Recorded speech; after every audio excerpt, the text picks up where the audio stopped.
Good morning! Kagising lang natin. Tignan niyo yung view natin dito sa bintana. Taran! Ang ganda. Kitang-kita mo ang buong kabihasnan. Good morning! Good morning, my Shelby. Bakit? Hindi mo nakikita yung bebe mo? Hindi ikaw pinapalabas? Pinuntahan ka dito ng jowa mo nung nakaraan, no? Kiss, mami. Kiss. Kiss.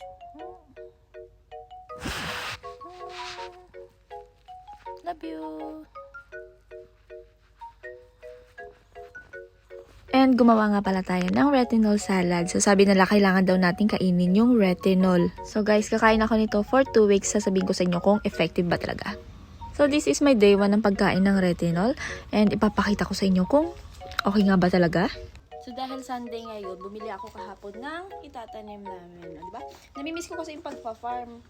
Taran, meron tayong kamatis, meron tayong talong, ampalaya, at saka meron pa labanos, mostasya, tapos meron akong sitaw. So yung sitaw to ipupudla natin. Then bumili ako ng lupa.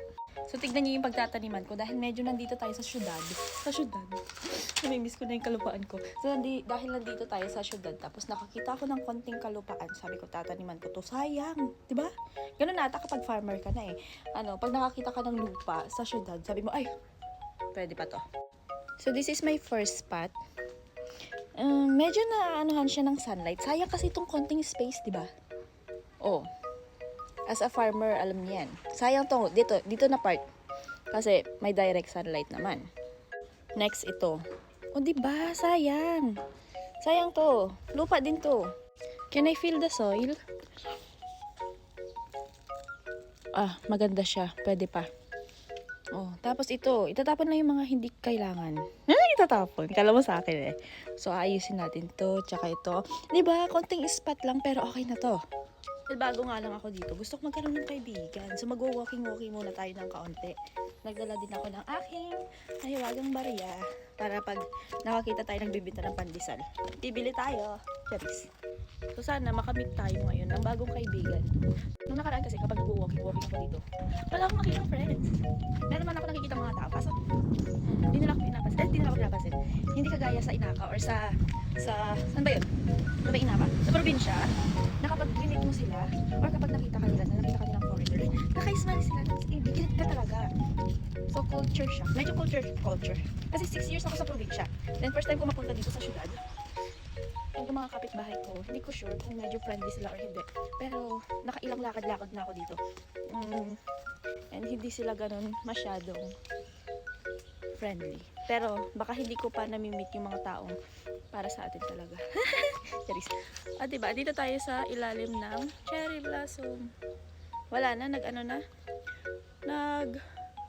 lagas na sila. Madahon na.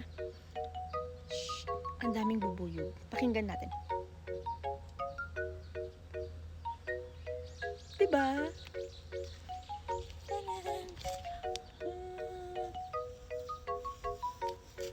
Tapos yan. Pucha. Mag-video tayo. Mag-picture tayo dun. Kunyari nakaupo ko dun sa ilalim ng cherry blossom.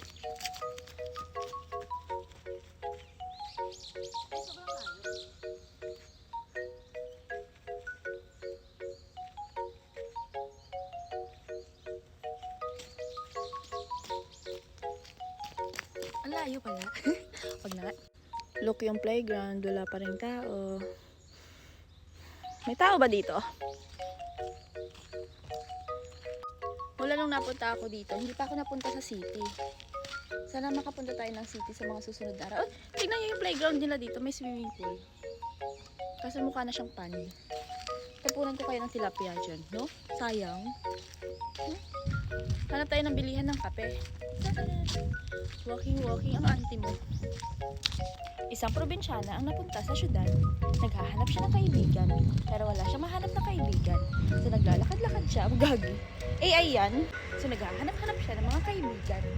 Kaso, ilang araw na siya sa syudad, wala pa rin siya makita kaibigan. Asan kayo, mga kaibigan? 30 minuto na ako naglalakad. At sa wakas nakahanap na din ako ng kapihan. Bakit ganito?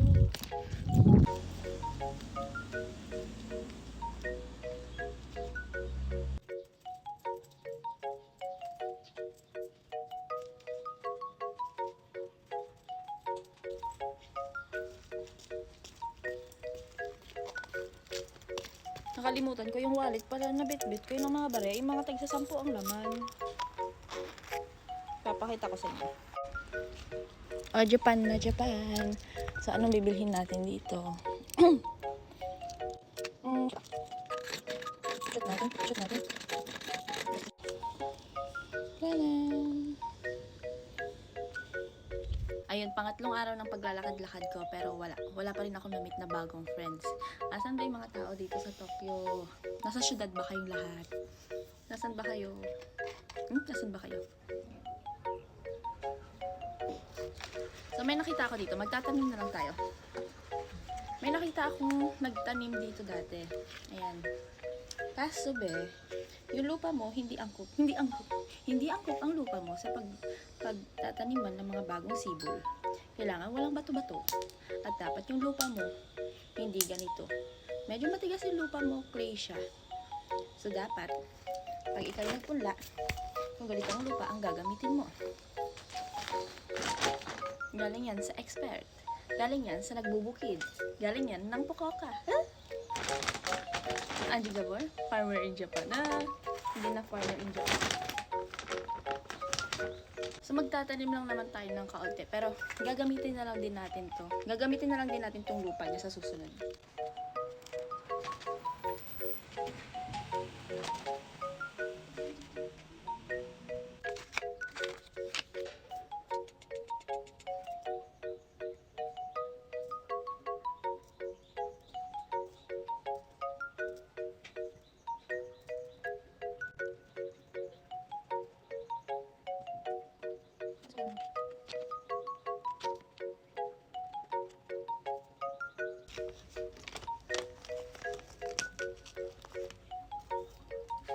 One of the most important thing is didiligan natin. Pero bago natin diligan, kukuberan natin siya ng lupa.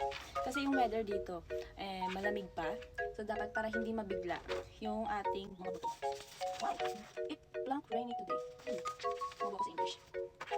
Wala kasi tayong dyaryo. Dapat dyaryo to para mas siya. Pero try natin itong lupa. Ay, itong papel. Saka natin didiligan ng tubig. Ang lupa. Nagsaling natin sila dito. Kaso hindi tumubo. Kasi sabi, mabato. Dapat hindi mabato. Tapos yung lupa, okay. Ganun na talagang buhay. Trial and error. And then,